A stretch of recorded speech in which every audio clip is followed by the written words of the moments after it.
में हम डिफरेंट तरह के स्टैंडर्ड स्ट्रिंग हैंडलिंग फंक्शंस के बारे में डिस्कस करेंगे। हमारी जो सी लाइब्रेरी होती है उसमें बहुत सारे इस तरह के फंक्शंस दिए गए हैं जिसके थ्रू आप अपनी स्ट्रिंग्स को अलग अलग तरह से ऑपरेट कर सकते हो। जब भी हम अपने प्रोग्राम के अंदर स्ट्रिंग का यूज़ करते हैं तो कई बार इस तरह की रिक्वायरमेंट रहती है कि आपको स्ट्रिंग के साथ अलग अलग तरह के ऑपरेशंस परफॉर्म करने होते हैं।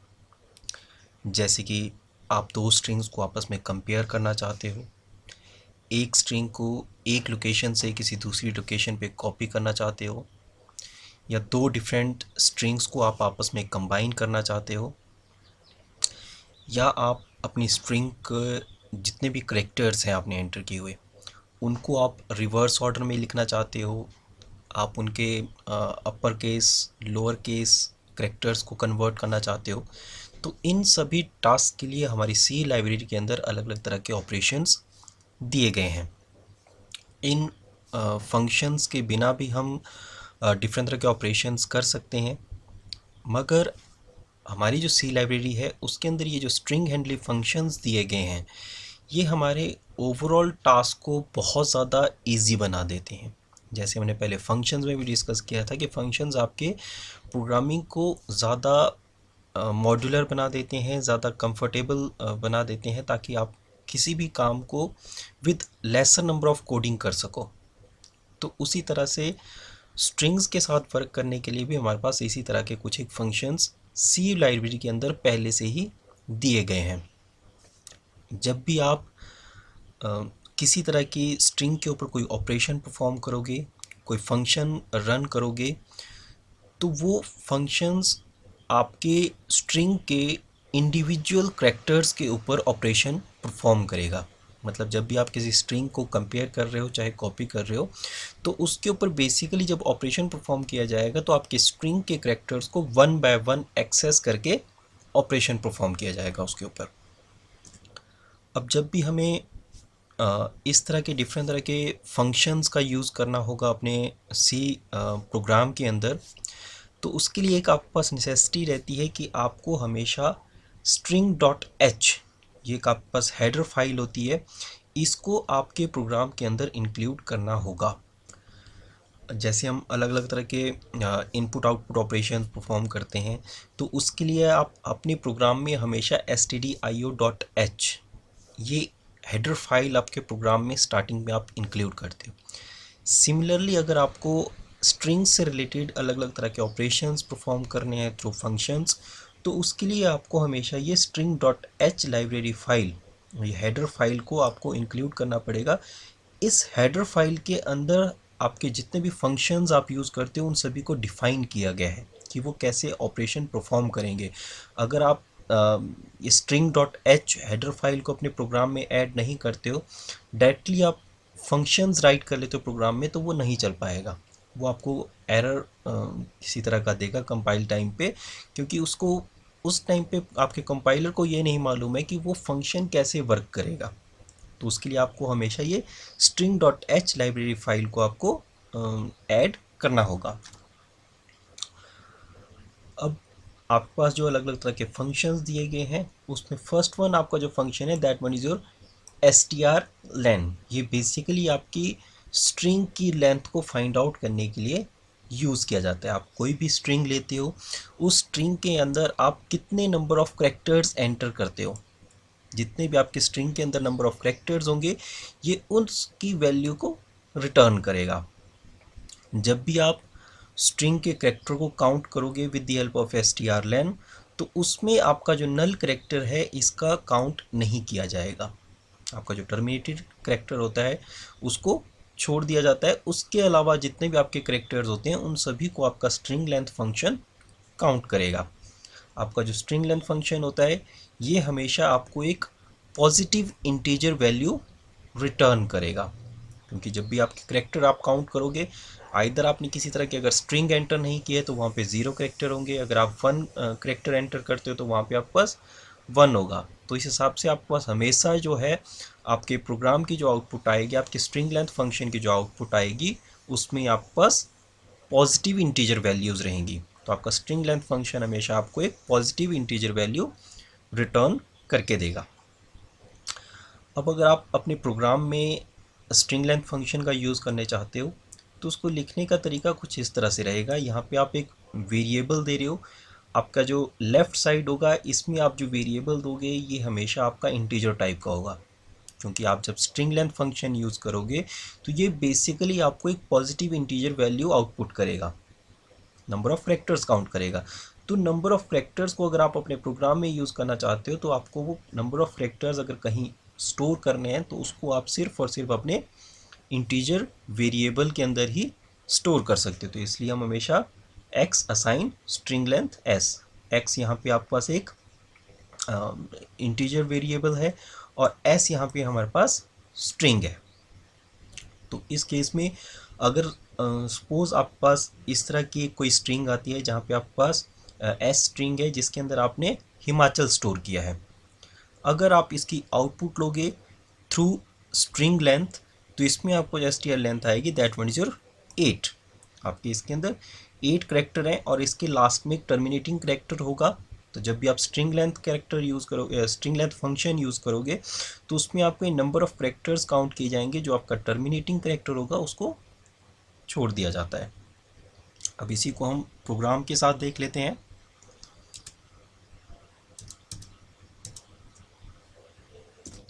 सपोज जैसे हम पहले एक इंटीजर वेरिएबल लेते हैं जिसके अंदर आप स्ट्रिंग सेव करोगे, स्ट्रिंग नंबर ऑफ स्ट्रिंग के जो करेक्टर होंगे उनको स्टोर करेंगे।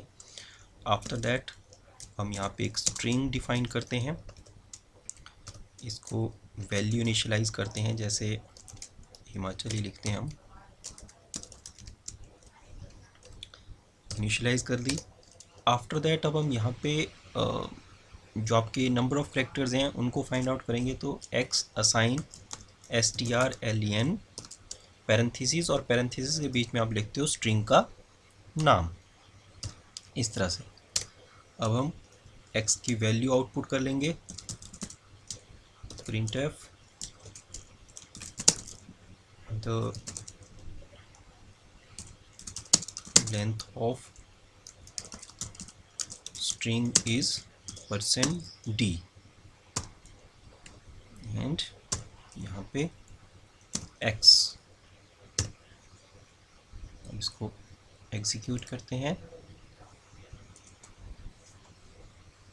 तो इस तरह से आपको डायरेक्टली जो लास्ट लाइन होगी उसके output the length of the string is 8, इसने नंबर ऑफ कैरेक्टर्स को आपके काउंट किया। अब ये जो स्ट्रिंग लेंथ होती है इसका आप अलग अलग तरह से यूज़ कर सकते हो। आप यहाँ पे दो स्ट्रिंग्स को आपस में कंपेयर कर सकते हो कि किस स्ट्रिंग के अंदर आपके मोर नंबर ऑफ कैरेक्टर्स आएंगे, तो वहाँ पे आपकी जो स्ट्रिंग लेंथ आएगी आप बेसिकली उस चीज़ को आपस में कंपेयर करोगे। जिस स्ट्रिंग के अंदर आपका मोर नंबर ऑफ कैरेक्टर्स आ जाएंगे वो आपकी बड़ी स्ट्रिंग हो जाएगी। अब इसी काम को हम अपने अलग अलग तरह के फंक्शंस के थ्रू भी कर सकते हैं। आप अपने जैसे लास्ट वीडियो लेक्चर में हमने ट्रैवर्सिंग देखी, तो उसमें बेसिकली हम जो आपकी स्ट्रिंग होती है उसके ऊपर ऑपरेशंस परफॉर्म करते हैं जिसके लिए आप अलग अलग तरह की लूप्स का यूज़ करते हो। तो बाय यूजिंग दैट लूप हम यहाँ पे अपनी स्ट्रिंग की लेंथ भी फाइंड आउट कर सकते हैं। जैसे उस चीज़ को भी हम यहाँ पे देख लेते हैं।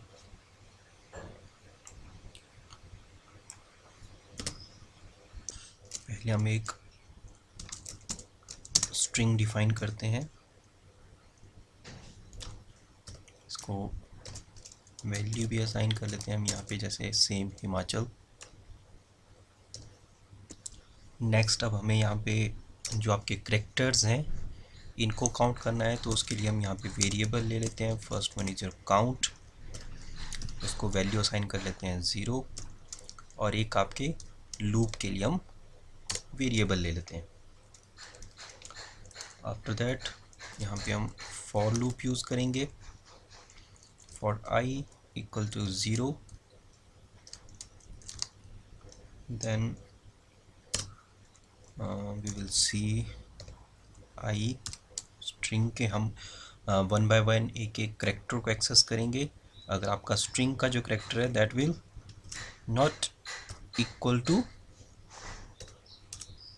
नल करेक्टर, तो आप जब तक आपका जो हर एक करेक्टर जब आप एक्सेस कर रहे हो, अगर वो आपके नल करेक्टर के इक्वल नहीं होगा, तब तक आपको आपके लूप को बार बार रिपीट करते रहना है. After that update instructions, then count, कर लेते हैं pre increment plus plus count. Then अब यहाँ पे हम आपकी लूप तब तक चलती रहेगी जब तक आपके ये सभी जो करेक्टर हैं ये आपके नल करेक्टर तक ना पहुँच जाए. जैसे ही आपके एल के बाद जो आपका यहाँ पे नल करेक्टर होगा, आपकी स्ट्रिंग जब आपका लूप है वो आपके नल करेक्टर को एक्सेस कर लेगा, तो आपकी लूप वहाँ पे स्टॉप कर जाएगी. तो जब आपकी लूप स्टॉप कर जाएगी तब तक आपके जो नंबर ऑफ करेक्टर्स होंगे वो सभी आप काउंट कर लोगे. तो हम यहाँ पे अब काउंट की वैल्यू को प्रिंट कर लेते हैं. Print F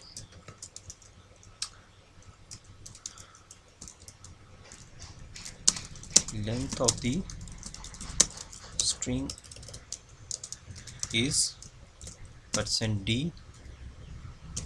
comma count, that one. अब इसको हम एग्जीक्यूट कर लेंगे. तो इस तरह से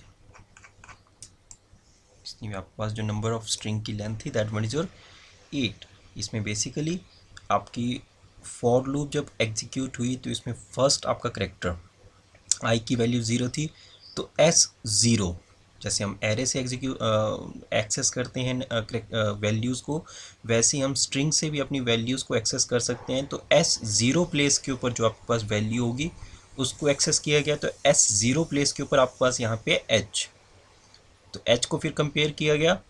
ये आपके नल करेक्टर के इक्वल नहीं है, तो आपकी जो कंडीशन है वो आपकी ट्रू हो जाती है. तो उस केस में आपका काउंट वर्क करेगा. यहाँ पे आपकी इस काउंट की जो वैल्यू है उसको इंक्रीमेंट किया जाएगा.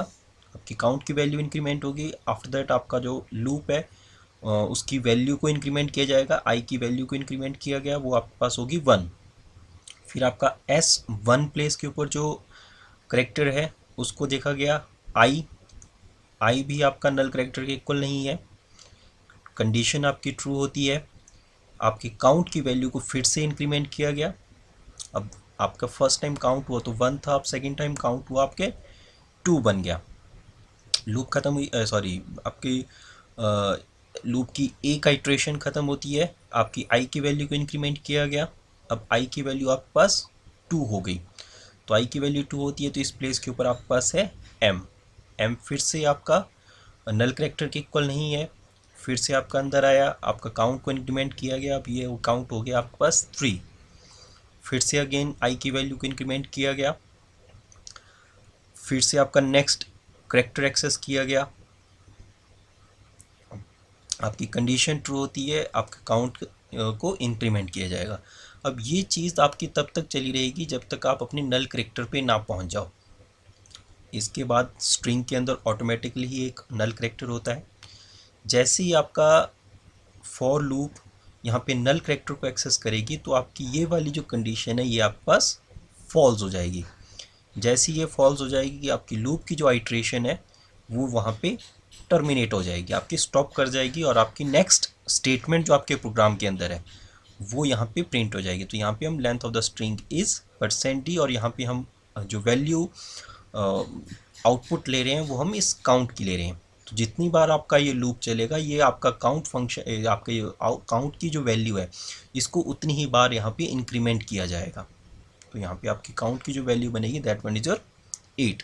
तो इस तरह से आप without using the string length function आपके स्ट्रिंग के अंदर जितने करेक्टर्स होते हैं हम उनको काउंट कर सकते हैं. मगर जब हमने string length function last time use किया तो उसमें क्या है, आपकी जो ओवरऑल काउंटिंग होती है वो बहुत ही ईजी होगी. आपको वहाँ पे फॉर लूप लगाने की ज़रूरत नहीं है, आपको इंक्रीमेंट ऑपरेटर लगाने की ज़रूरत नहीं है. आप डायरेक्टली आपने स्ट्रिंग लिखा और स्ट्रिंग को आपने क्या है फिर आपने स्ट्रिंग लेंथ फंक्शन के अंदर स्ट्रिंग का नेम प्रोवाइड कर दिया, और इसने आपके जो नंबर ऑफ करेक्टर्स होते हैं उसको डायरेक्टली एक्सेस कर लिया, उसको नंबर ऑफ करेक्टर्स इसने काउंट कर लिए.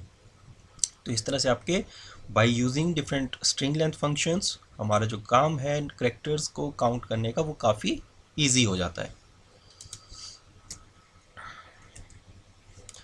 अब नेक्स्ट आपके पास आता है दैट मीन्स str-cpy। ये बेसिकली होते हैं आपका स्ट्रिंग कॉपी। अब इसका काम होता है आपके पास जो भी आपके पास स्ट्रिंग है उसके जो करेक्टर्स होते हैं उनको एक जगह से किसी दूसरी लोकेशन के ऊपर कॉपी करना या मूव करना। आप जब भी एक स्ट्रिंग वेरिएबल लोगे उसके अंदर आपके पास जो भी करेक्टर्स आपने स्टोर किए हैं, जब भी आप स्ट्रिंग कॉपी के थ्रू उस स्ट्रिंग वेरिएबल को एक्सेस करोगे तो वो आपके एक स्ट्रिंग वेरिएबल के अंदर जितने भी करेक्टर्स होते हैं उसको किसी दूसरे स्ट्रिंग वेरिएबल के अंदर स्टोर हो जाएंगे। तो बेसिकली यहाँ पे आपको दो स्ट्रिंग वेरिएबल डिफाइन करने पड़ेंगे। जब भी आप दो स्ट्रिंग वेरिएबल डिफाइन करोगे तो एक आपका डेस्टिनेशन स्ट्रिंग वेरिएबल होता है, एक आपका सोर्स स्ट्रिंग वेरिएबल होता है। सोर्स स्ट्रिंग के अंदर आपके पास जो करेक्टर्स होते हैं वो कॉपी होके आपके डेस्टिनेशन स्ट्रिंग वेरिएबल के अंदर मूव कर जाते हैं। इस केस में अगर आपके पास जो आपके पास डेस्टिनेशन स्ट्रिंग वेरिएबल है, अगर उसके अंदर आपका पहले से ही किसी तरह के करेक्टर सेव्ड होते हैं तो जब आप वहाँ पे स्ट्रिंग कॉपी यूज़ करोगे तो आपके सोर्स से जितने करेक्टर्स आएंगे वो डेस्टिनेशन के अंदर पहले से जो करेक्टर्स होते हैं उनको ओवरराइट कर जाते हैं। आपका जो स्ट्रिंग कॉपी फंक्शन है ये आपका तब तक वर्क करता रहेगा जब तक आपकी स्ट्रिंग के अंदर नल करेक्टर फाइंड आउट नहीं हो जाता। जैसे ही आपकी फंक्शन को आपका नल करेक्टर टर्मिनेटिंग करेक्टर मिलता है आपका जो स्ट्रिंग कॉपी ऑपरेशन है वो वहीं पे स्टॉप कर जाता है। जैसे यहाँ पे एग्जांपल है कि आपके पास एक फर्स्ट वन स्ट्रिंग है S1, उसके अंदर आपने हिमाचल स्टोर किया है। सेकंड आपकी S2 स्ट्रिंग है, उसके अंदर आपने प्रदेश स्टोर किया है।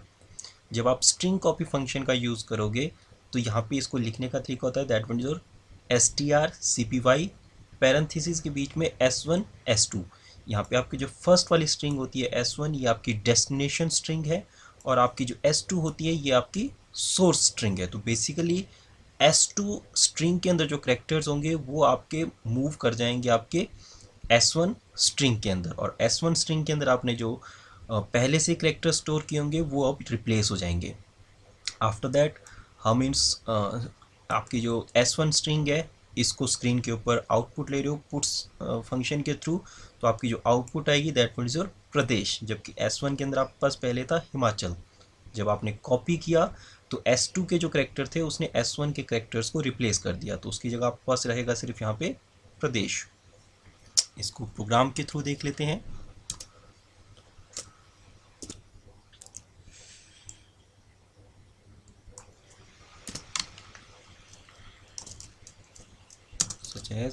आपके पास S1 स्ट्रिंग लेते हैं और इसको हम यहाँ पे कोई वैल्यू असाइन करते हैं।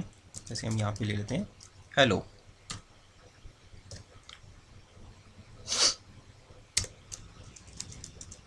एक हम सेकंड स्ट्रिंग डिफाइन करते हैं S2 और इसको हम किसी भी तरह की वैल्यू असाइन नहीं करते हैं। सपोज हम अगर यहाँ पे हम इसे एक साइज प्रोवाइड कर लेते हैं 20। नेक्स्ट वन, अब यहाँ पे हम str-cpy स्ट्रिंग कॉपी फंक्शन का यूज़ करते हैं। तो इसमें हम S2 हमारी डेस्टिनेशन स्ट्रिंग है और S1 आपकी सोर्स स्ट्रिंग है। इसको किया, आफ्टर दैट पुट्स, और यहाँ पे हम S2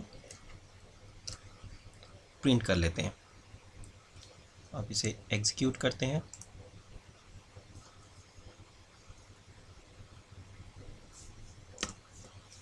तो दैट वन, आपने जो हेलो स्ट्रिंग टाइप की थी वो आपके S1 स्ट्रिंग के अंदर थी। आपकी जो S2 स्ट्रिंग की थी इसके अंदर आपने किसी भी तरह की वैल्यू को असाइन नहीं किया था। जब आपने str कॉपी फंक्शन को यूज़ किया तो उसमें हमने S2 को अपनी डेस्टिनेशन बनाया और S1 स्ट्रिंग को अपनी सोर्स। तो सोर्स के अंदर आपके पास जो करेक्टर्स थे वो आपके मूव कर गए आपके डेस्टिनेशन के ऊपर, वो यहाँ पे आपके पास आउटपुट आ गई। फिर हमने s2 की वैल्यू को आउटपुट लिया है तो यहाँ पे आपके पास हेलो प्रिंट हो गया। अब अगर हम यहाँ पे दोनों में ही किसी तरह की वैल्यू प्रोवाइड कर लेते हैं, जैसे इसके अंदर हम स्टोर कर लेते हैं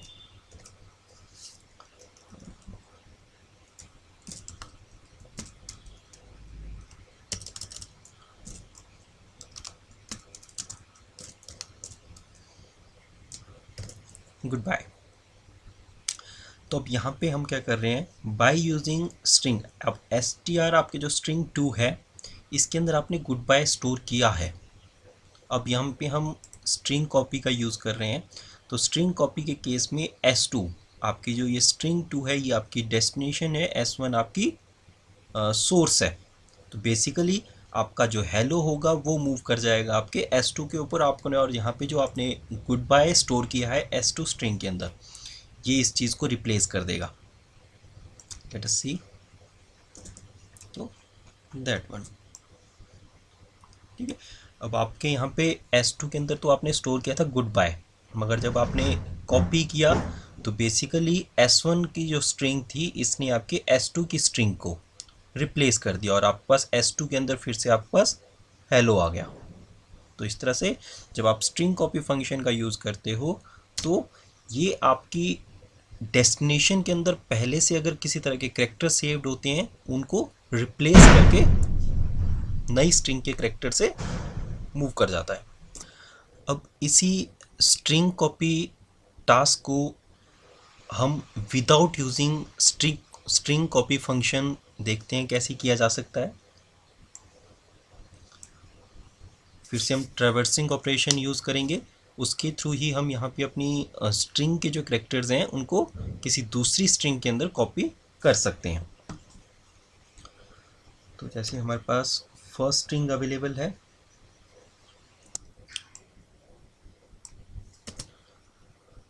हमारे पास सेकंड स्ट्रिंग भी अवेलेबल है, हम इसी को यूज़ करते हैं और इसको एक वैल्यू प्रोवाइड करते हैं, दैट वन इज़ योर 20। अब यहाँ पे हम एक वेरिएबल ले लेंगे हमारी फॉर लूप के लिए।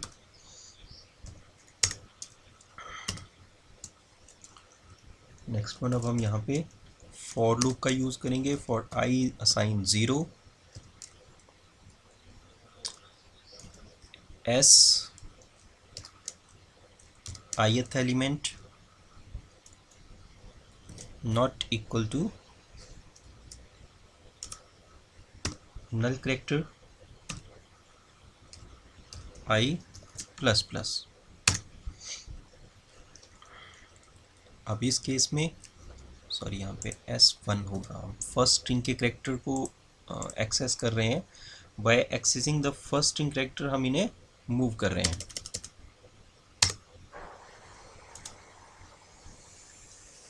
तो यहाँ पे हम अब अपने s2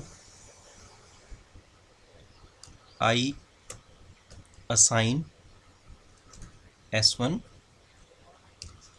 i, तो यहाँ पे आपके 1 बाय 1 आपके जो s1 के अंदर जितने भी करेक्टर्स होंगे वो उनको s2 के अंदर मूव कर जाएगा। यहाँ पे s1 के करेक्टर को s2 के प्लेसेस के ऊपर असाइन किया जा रहा है। अब जब आपके सभी करेक्टर्स मूव कर जाएंगे तो उसके बाद हमें अपने जो स्ट्रिंग है उसको टर्मिनेट भी करना पड़ेगा। अगर टर्मिनेट नहीं करोगे तो आपकी वो स्ट्रिंग अच्छे से वर्क नहीं कर पाएगी, आपकी आउटपुट स्ट्रिंग की नहीं आएगी। तो उसके लिए हमें जो s2 स्ट्रिंग है, जब आपकी फॉर लूप वर्क कर जाएगी आपके जितने भी करेक्टर्स हैं वो यहाँ पे मूव कर जाएंगे तो हम s2 स्ट्रिंग को टर्मिनेट करेंगे। तो ith element assign character that one. अब यहाँ पे हम अपनी जो s2 स्ट्रिंग है उसकी आउटपुट ले लेते हैं, दैट वन यहाँ पे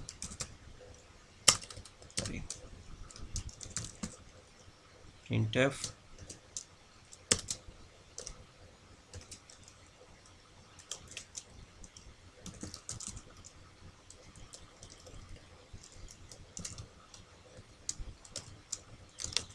the copied string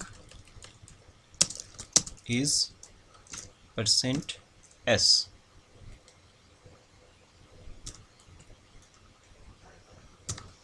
अब यहाँ पे हम अपना स्ट्रिंग का नाम दे देते हैं, दैट वन इज S2। अब इसको करते हैं हम एग्जीक्यूट। तो इस तरह से अब without using the string copy function भी हमने अपने जो करेक्टर्स थे, आपके स्ट्रिंग के अंदर जो डिफरेंट तरह के करेक्टर्स थे, उसको नई स्ट्रिंग के अंदर इंसर्ट कर दिया। तो इस तरह से भी आपका काम किया जा सकता है। मगर यही काम जब हमने स्ट्रिंग कॉपी फंक्शन के थ्रू किया तो उसमें ये काम जो ओवरऑल आपका था काफ़ी ईजी हो गया। लेसर नंबर ऑफ लाइन्स के साथ, लेसर नंबर ऑफ स्टेटमेंट के साथ इसी काम को एग्जीक्यूट किया जा सकता था।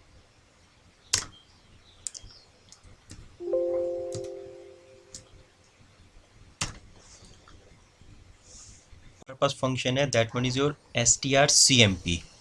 इसका बेसिकली यूज़ होता है आपका स्ट्रिंग कंपैरिजन में।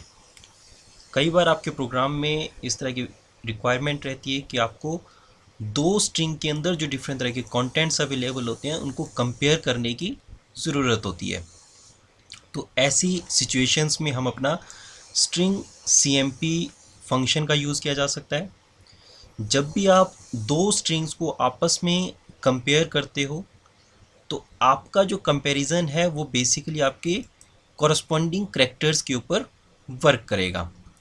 जैसे हमें पता है कि हमारा जो स्ट्रिंग होता है वो एक एरे की तरह होता है, जिसमें हर एक प्लेस के ऊपर आपके स्ट्रिंग का एक करैक्टर सेव्ड रहता है, जिसको उसके इंडेक्स नंबर से एक्सेस किया जा सकता है।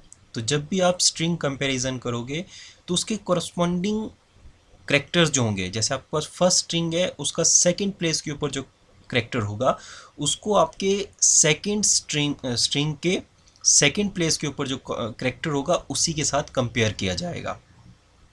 तो ये हमेशा आपके कॉरस्पॉन्डिंग करैक्टर्स को एक्सेस करके आपस में कंपेयर करता है। और आपकी जो ये कंपैरिजन की प्रोसेस है ये तब तक वर्क करेगी जब तक आपकी दोनों स्ट्रिंग्स में से किसी एक स्ट्रिंग के अंदर आपको एक डिफरेंट करैक्टर ना मिल जाए, या जब भी आपकी दोनों स्ट्रिंग वर्क कर रही है तो दोनों स्ट्रिंग में से कोई एक स्ट्रिंग अपने लास्ट करैक्टर तक ना पहुंच जाए। हो सकता है आप दो स्ट्रिंग जो आपस में कंपेयर कर रहे हो उसमें एक स्ट्रिंग आपकी लेसर नंबर ऑफ करैक्टर के साथ है, सेकंड स्ट्रिंग आपकी मोर नंबर ऑफ स्ट्रिंग्स के साथ है। तो जैसे ही आपकी लेसर नंबर ऑफ स्ट्रिंग के लास्ट करैक्टर मिल जाएगा वैसे ही आपके जो कंपैरिजन की प्रोसेस है वो स्टॉप कर जाती है। अब जब भी आपका स्ट्रिंग कंपैरिजन होगा तो वो स्ट्रिंग कंपैरिजन बेसिकली आपका जो सी प्रोग्राम है वो उस करैक्टर के एस्काई रिप्रेजेंटेशंस के ऊपर चलेगा। जैसे कि हम जानते हैं कि हमारा जो सी प्रोग्राम होता है ये आपकी एस्काई वैल्यूज़ के ऊपर वर्क करता है। हमारे पास जो सी लैंग्वेज के अंदर डिफरेंट तरह के करैक्टर्स अवेलेबल हैं, स्पेशल सिंबल्स अवेलेबल हैं, इन सभी की एस्काई चार्ट के अंदर एक कॉरस्पॉन्डिंग वैल्यू अवेलेबल है। तो हमारा प्रोग्राम बेसिकली करैक्टर को जब कंपेयर करता है तो at the time of comparison ये उस करैक्टर की एस्काई वैल्यू को एक्सेस करता है और उस वैल्यू को कंपेयर करता है। जैसे हम देख लेते हैं दैट वन, ये आपका एक छोटा सा एस्काई का टेबल है जिसमें आपके पास डिफरेंट तरह के करैक्टर्स अवेलेबल हैं।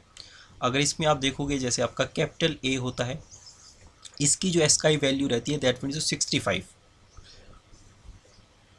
बी करैक्टर है, इसकी एस्काई वैल्यू है 66, सी 67। इसी तरह से आपकी वैल्यूज़ इंक्रीज करती है। हर एक करैक्टर की अपनी एक कॉरस्पॉन्डिंग वैल्यू अवेलेबल है। और अगर आप स्मॉल लेटर के केस में जाओगे तो यहाँ पे जैसे स्मॉल ए आप लिखते हो तो इसकी जो एस्काई वैल्यू होती है दैट वन इज 97। बी के लिए हम वैल्यू यूज़ करते हैं 98, सी के लिए 99, डी के लिए 100। तो इस तरह से आपकी डिफरेंट तरह की एस्काई वैल्यूज़ होती हैं। तो जब भी हम स्ट्रिंग कंपैरिजन करते हैं तो बेसिकली आपका प्रोग्राम इन्हीं एस्काई वैल्यू को एक्सेस करता है और उसके बेसिस पे आपकी स्ट्रिंग को कंपेयर करता है। अब जब हम स्ट्रिंग कंपैरिजन करेंगे तो इसका जो बेसिकली आपका रिज़ल्ट रहता है, अगर आपकी दोनों स्ट्रिंग्स वो इक्वल होती हैं, मतलब एक स्ट्रिंग के अंदर आपके पास जो करेक्टर्स अवेलेबल है वही सेम करेक्टर आपके पास सेम प्लेसेस के ऊपर सेकंड स्ट्रिंग के अंदर भी प्लेस होते हैं। तो उस केस में आपका जो स्ट्रिंग कंपैरिजन का रिजल्ट आता है दैट वन इज योर 0। अगर आपकी जो फर्स्ट स्ट्रिंग है उसमें जब आप कंपैरिजन कर रहे हो तो कोई ग्रेटर करेक्टर आ जाता है और सेकंड जो आपके पास स्ट्रिंग है उसमें आपके पास जो करेक्टर है वो लेसर वैल्यू का है। तो उस केस में आपका जो रिटर्न आएगी, जो वैल्यू आपका स्ट्रिंग कंपैरिजन देगा दैट वन इज योर 1। जैसे यहाँ पे है आपके पास एच, कैपिटल एच आप लिखते हो तो इसकी जो वैल्यू होती है दैट वन इज योर 72। अगर आप स्मॉल एच लिखते हो तो इसकी वैल्यू होती है आपके पास 104।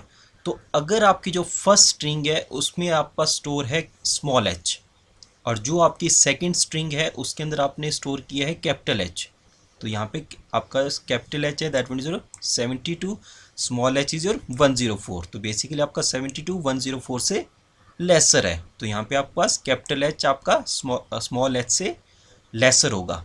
तो उस केस में आपकी जो कंपैरिजन का रिजल्ट आएगा that one is your 1 positive integer. अगर आपकी जो फर्स्ट स्ट्रिंग है उसमें आप एक लेसर करेक्टर स्टोर करते हो, जैसे फर्स्ट जो स्ट्रिंग है उसमें आपने कैपिटल एच स्टोर किया है और सेकंड स्ट्रिंग के अंदर आपने स्मॉल एच स्टोर किया है, तो उस केस में जो आपका रिजल्ट आएगा दैट वन इज योर -1। तो यहाँ पे आपका जब स्ट्रिंग कंपैरिजन होता है तो इसके 3 तरह की वैल्यूज़ रिटर्न होती हैं। अगर दोनों स्ट्रिंग्स इक्वल होती हैं तो आपका जो रिटर्न आएगा, आपका जो रिजल्ट आएगा दैट वन इज योर 0। अगर आपकी फर्स्ट स्ट्रिंग है उसमें जो करेक्टर होता है वो ग्रेटर वैल्यू का है as compare to your second string के करेक्टर से, तो जो आपका रिजल्ट आएगा वो होगा आपके पास +1। अगर आपकी जो फर्स्ट स्ट्रिंग है उसमें जो करेक्टर है उसकी जो वैल्यू है एसकाई के थ्रू वो लेसर है as compare to string in the character in the second string, तो उस केस में आपके पास जो रिजल्ट आएगा दैट वन इज योर -1। जैसे यहाँ पे एग्जाम्पल के तौर पे यहाँ पे आपके पास एक S1 स्ट्रिंग है जिसके अंदर आपने हेलो स्टोर किया है जिसमें आपके सभी करेक्टर स्मॉल में है। आपकी सेकंड स्ट्रिंग है इसके अंदर आपने H कैपिटल कर दिया है, बाकी आपके जो करेक्टर है वो सेम है, यहाँ पे भी हेलो है यहाँ पे भी हेलो है, मगर यहाँ पे आपका स्मॉल h है यहाँ पे आपका कैपिटल H है। तो यहाँ पे आप x is equal to strcmp, तो यहाँ पे आप फर्स्ट स्ट्रिंग लिखोगे S1 कॉमा सेकेंड स्ट्रिंग जिसको आप कंपेयर करने जा रहे हो। तो यहाँ पे एक चीज़ ध्यान है कि इसको हमेशा आपका यहाँ पे एक वेरिएबल लेना ज़रूरी है, क्योंकि जब आपका स्ट्रिंग कंपैरिजन आएगा तो इसके रिजल्ट को आप कहीं पे स्टोर करोगे। तो यहाँ पे हम एक x वेरिएबल करेंगे, आपके x को आप वैल्यू असाइन करोगे strcmp फंक्शन की, तो और ये जो आपका वेरिएबल होगा x ये आपका इंटीजर टाइप का होगा। आफ्टर दैट हम x की वैल्यू को प्रिंट कर रहे हैं, तो इसका जो आपके पास आउटपुट आएगी दैट वन इज योर 1, क्योंकि h की जो वैल्यू है वो आपकी लेसर है और स्मॉल h की जो वैल्यू है वो हायर है। तो आपके फर्स्ट स्ट्रिंग के अंदर आपका हायर वैल्यू का करेक्टर है और सेकंड स्ट्रिंग के अंदर आपका लोअर वैल्यू का करेक्टर है, तो इसकी जो x की वैल्यू आएगी, जो आउटपुट आएगी आपकी स्ट्रिंग कंपैरिजन की दैट वन इज योर 1। अब नेक्स्ट जो आपके पास फंक्शन आता है दैट वन strcmpi। अब ये जो फंक्शन होता है इसका काम भी बेसिकली आपका strcmp फंक्शन की तरह ही होता है।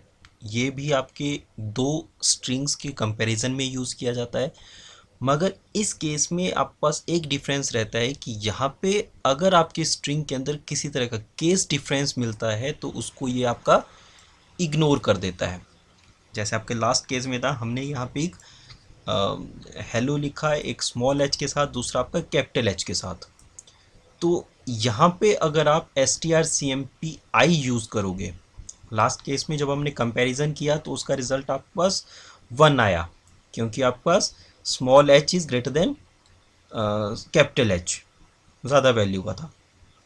मगर यहाँ पे जब हम कंपेयर करेंगे strcmpi फंक्शन के थ्रू, तो बेसिकली ये क्या करेगा, आपके पास जो केस रहते हैं स्मॉल लेटर और कैपिटल लेटर, ये इस चीज़ को आपका इग्नोर कर लेता है और आपके स्मॉल h और कैपिटल H को सेम अज्यूम करता है। तो उस केस में आपके पास इस स्टेटमेंट की जो आपका रिजल्ट आएगा that one is your 0।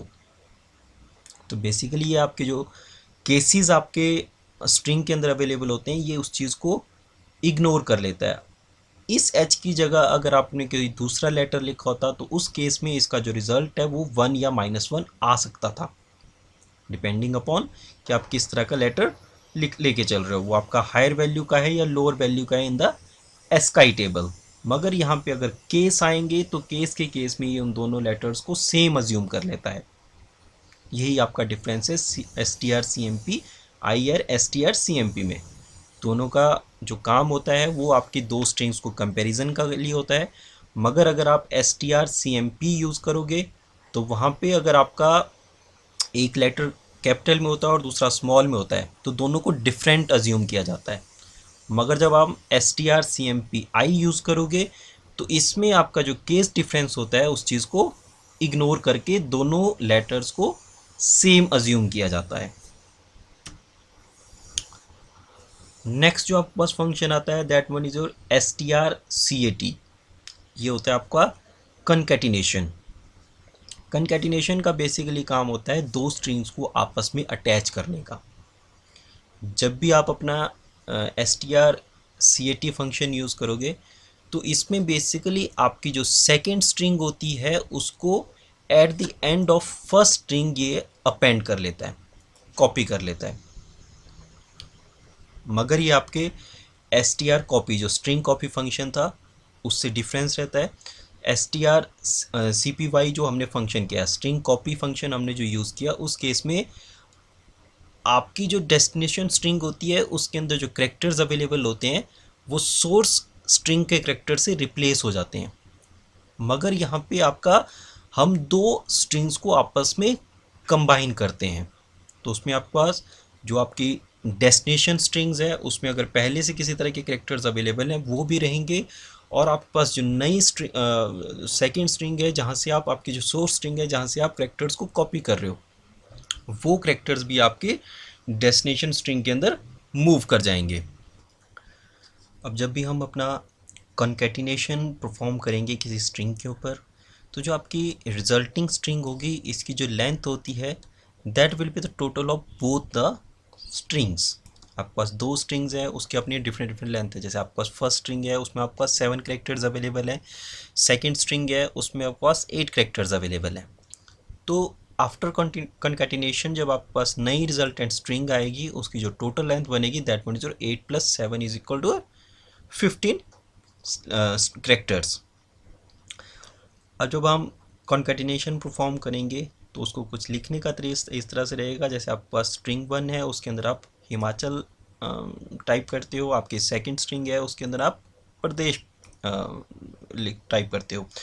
After that आप STR-CAT S1 S2, तो S1 यहाँ पे आपके पास डेस्टिनेशन स्ट्रिंग है और S2 आपके पास सोर्स स्ट्रिंग है। तो बेसिकली यहाँ पे आपके पास जो प्रदेश के अंदर कंटेंट अवेलेबल होंगे वो आपके S1 के करैक्टर्स के साथ अटैच कर दिए जाएंगे। तो जब आप S1 आपके पास जो स्ट्रिंग है इसकी हम आउटपुट लेते हैं तो that will be something like this, Himachal Pradesh. इसने दोनों करैक्टर्स को, दोनों स्ट्रिंग्स को आपस में अटैच कर दिया। तो ये होता है आपके पास string concatenation. Next one function आपका STR-LWR।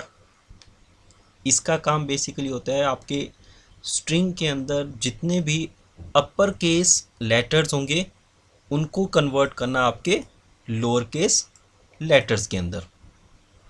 जैसे आपके पास एक स्ट्रिंग है इसमें अंदर आपके पास ABCD आपने लिखा है, that one is your upper case letters में। आपने यहाँ पे STR-LWR और पैरेंथेसिस के बीच में स्ट्रिंग का नाम लिखा, और अब जब इस स्ट्रिंग की हम आउटपुट लेंगे तो इसने जितने भी आपके पास यहाँ पे अपर केस लेटर्स होंगे उन सभी को लोअर केस लेटर्स में कन्वर्ट कर देगा। तो ये आपके स्ट्रिंग के कैरेक्टर्स को लोअर केस में कन्वर्ट करने में हेल्प करता है। नेक्स्ट वन आपका जो फंक्शन है दैट वन STR-UPR। ये आपका उल्टा वर्क करेगा लास्ट टाइम से, ये आपके लोअर केस लेटर्स को अपर केस लेटर्स में कन्वर्ट करेगा।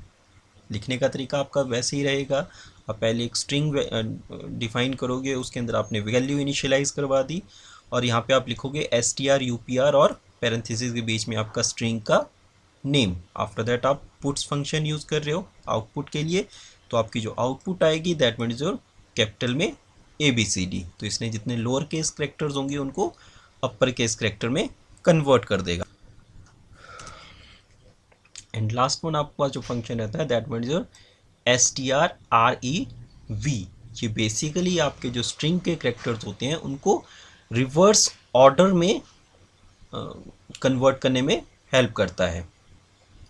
मगर इसमें एक चीज़ है कि आपका जो नल करेक्टर होता है वो उसको छोड़ देता है। मतलब आपके स्ट्रिंग के अंदर जितने करेक्टर्स होंगे एक्सेप्ट नल करेक्टर, ये उन सभी को रिवर्स ऑर्डर में अरेंज करेगा। जैसे हमारे पास एक स्ट्रिंग है, उसके अंदर आप हेलो स्टोर करते हो, आफ्टर दैट यहाँ पे आपने स्ट्रिंग रिवर्स फंक्शन का यूज़ किया strrev, और पैरेंथेसिस के बीच में आपने स्ट्रिंग का नाम लिखा। आफ्टर दैट हम स्ट्रिंग की आउटपुट लेते हैं, तो इसने ये किया आपके जो करेक्टर्स थे यहाँ पे उन सभी को उल्टे ऑर्डर में अरेंज कर दिया, OLLEH। तो that means your string reverse. So that's it for this video tutorial. अगर आपको ये वीडियो अच्छे लगते हैं तो प्लीज़ इनको लाइक एंड शेयर करें। अगर आपके पास वीडियो से रिलेटेड किसी तरह के सजेशंस रहते हैं तो please put that in your comment section. Thank you.